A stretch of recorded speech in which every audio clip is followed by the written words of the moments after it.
At General Motors, we're all about putting our customers first and at the center of everything we do. If we can take a mile per gallon of fuel economy off, if we can extend our range 10 miles in an electric vehicle, that can be a huge competitive advantage for General Motors.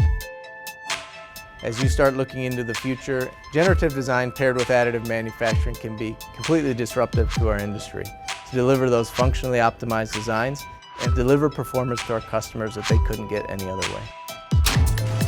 We've been doing additive manufacturing at GM for over 30 years. Rapid prototyping, assembly tooling, jigs, fixtures.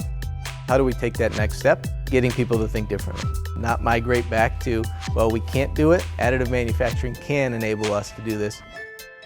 We have some very unique design challenges in some of our upcoming vehicle programs. One of those was the seat bracket. That seat bracket is very important from a functional safety perspective. How can we fully functionally optimize that design for mass? We chose to use Generative Design as our design tool to come up with different options for the seat bracket. Normally when we face a design challenge like that, we may come up with 2 or 3 different design options, but with Generative Design we could come up with over 150 some solutions that we just couldn't have thought of with any other existing design tools. We formed a partnership with Autodesk. We thought it was a unique opportunity to really use those tools to deliver a design that we couldn't come up with any other way. We've run it through our normal set of test procedures that are required for this part.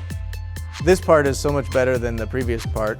40% mass savings, at the same time getting 20% stronger, far exceeded my expectations of what we could achieve. We have many different parts and pieces on our vehicles, over 30,000 on average. So now the real challenge is to find all those different applications where we can apply the same principles of generative design to really optimize our vehicles further.